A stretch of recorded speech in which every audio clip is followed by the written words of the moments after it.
ठीक है बच्चों, तो मैंने तुमसे कहा था कि अपना ऑर्डर 5 मिनट पहले तैयार रखना, इसलिए बेहतर होगा कि तुम मुझे पिछली बार की तरह बेवकूफ़ ना बनाओ। हेलो, बर्गर किंग की सस्ती कॉपी में आपका स्वागत है। आप क्या लेंगे?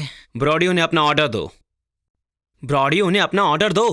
क्या? तुम्हारी वजह से हम रुके हुए हैं। ब्रॉडी, अपना ऑर्डर दो जल्दी। मैंने सोचा नहीं। क्या कहा तुमने? मैंने तुम्हें 5 मिनट पहले तैयार रहने को कहा था ना। चलो मैं तुम्हारे लिए इजी कर देती हूँ। तो तुम्हें बर्गर चाहिए या चिकन स्ट्रिप्स चाहिए? हाँ।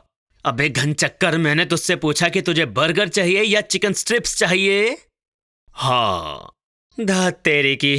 क्या किसी और को पता है कि उन्हें क्या ऑर्डर करना है? हम कुछ ऑर्डर कर रहे हैं क्या? हाँ, हम ऑर्डर कर रहे हैं। तुम कहाँ खो गए थे? मैम, अगर आपको ऑर्डर नहीं देना है तो कृपया आगे चले जाइए, लाइन काफी लंबी है। जी, हम बस अपना ऑर्डर इकट्ठा करने की ही कोशिश कर रहे हैं। एक सेकंड। ब्रेडन, तुम्हें क्या चाहिए? क्या?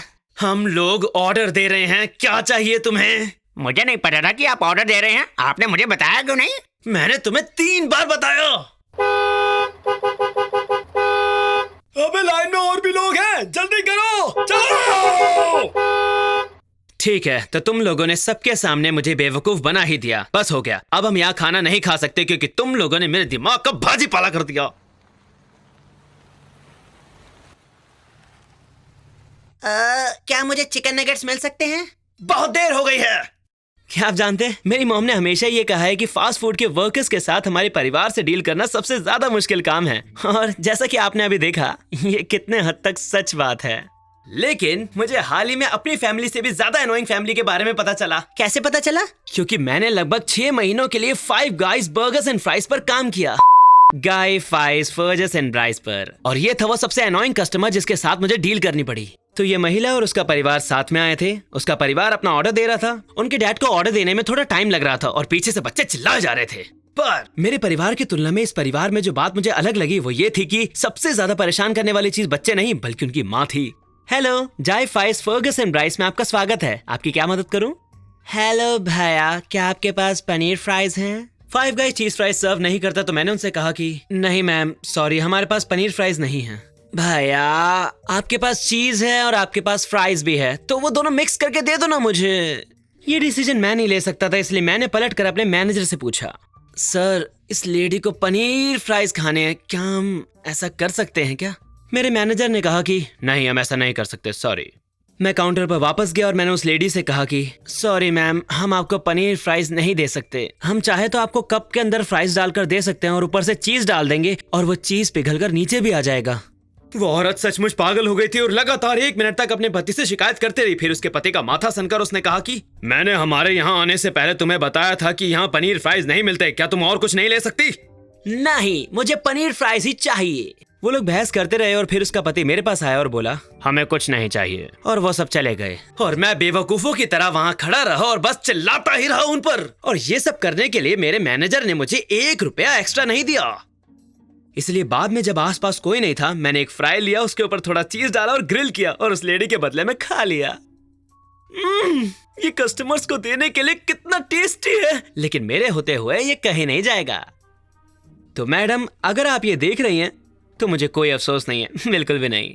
और वो कस्टमर सच में अब तक का सबसे ज्यादा अनोइंग करने वाला था, लेकिन मेरे साथ में काम करने वाले एम्प्लॉइज और भी बदतर थे, बस मेरे बॉस नेथन को छोड़कर। वैसे ये उसका असली नाम नहीं है। एक वही थे जिन्हें मैंने कहा कि मैं YouTube वीडियोस बनाता हूँ, एटलीस्ट मुझे तो यही लगता है। तो उनके अच्छे नेचर के लिए उन्हें शाउट आउट। तो अब उनके बारे जिनसे मैं नफरत करता था। मैं हमेशा सबसे अच्छे से बर्ताव करता था। जब मैनेजर मुझसे कहता था कि बर्तन साफ करो तो मैं कहता था कि हाँ मैं कर दूंगा, लेकिन बर्तन साफ करते वक्त मुझे लगता था मैं ये क्यों ही कर रहा हूँ, झूठी जिंदगी जी रहा हूँ मैं। इसलिए जब भी मैं अच्छा बनने की कोशिश करता था, मुझे लगता था सब लोग मेरा फायदा उठा रहे हैं। एक मैनेजर, हम उसे हंटर कह सकते हैं क्योंकि मुझे इस नाम से नफरत है। तो हंटर मुझे हमेशा थॉट कहता था। वो बहुत ही बड़ा खड़ूस था और मुझे कभी भी ब्रेक पर बाहर नहीं जाने देता था। और बदकिस्मती से मैं हर बार उसी की शिफ्ट में काम कर रहा होता था। सीरियसली 9 में से 10 बार मैं उसी के साथ काम कर रहा होता था। जिस चीज ने मुझे सबसे ज्यादा हैरान किया वो ये था कि जब भी मैं किसी के लिए मिल्क शेक बनाता था तो उसे बना लेने के बाद मैं उनसे कहता था कि आपको व्हिप्ड क्रीम चाहिए इसमें। और मैं हैरान था क्योंकि ज्यादातर लोगों ने ना कहा। किसी को व्हिप्ड क्रीम क्यों नहीं चाहिए होगी? मुझे लगता है शायद उन्हें व्हिप्ड क्रीम इसलिए नहीं चाहिए क्योंकि वो लैक्टोज इंटॉलरेंट है। अबे नहीं नहीं नहीं, मिल्क शेक में भी तो दूध होता ही है ना, चाहे उसमें व्हिप्ड क्रीम डालो या नहीं। तो शायद वो डाइट पर है। नहीं नहीं, अगर वो डाइट पर होते तो वो मिल्क शेक ऑर्डर क्यों करते भला? शायद उन्हें टेस्ट अच्छा नहीं लगा। नहीं नहीं, मिल्क शेक तो बहुत ही टेस्टी होता है। ये रहस्य मैं आज तक सुलझा नहीं पाया। तो वोट करके बताइए कि आपको व्हिप क्रीम पसंद है या नहीं, और अगर नहीं है तो कमेंट्स में बताइए कि आप बचपन में गिर गए थे क्या। तो आज की वीडियो के लिए बस इतना ही। अगर मेरा मन करेगा तो मैं इसका पार्ट 2 भी लेकर आऊंगा। और बाय। तो दोस्तों, मैं ये रिकॉर्डिंग अपने भतीजे हैंक के साथ कर रहा हूँ। हैंक, सबको हाय बोलो। हाय बॉयज। बोलो मेरे चैनल को सब्सक्राइब करें। हैमिनेशन। हाँ, तो मैं इसका पार्ट 2 कभी ना कभी जरूर लेकर आऊंगा। ये वीडियो देखने के लिए आपका शुक्रिया। और वहाँ काम करना मेरे लिए और आसान हो जाता अगर मेरे कोवर्कर्स बेवकूफ ना होते, लेकिन कोई बात नहीं, ऐसा होता ही रहता है। हैंक, हाय बोलो सबको। हेलो दोस्तों, मुझे बात करनी है। अच्छा, तो तुम कुछ बोलना चाहते हो, बोलो। Hello hello hello. No no. अच्छा, तो ये वीडियो देखने के लिए शुक्रिया। बाद में मिलते हैं, बाय।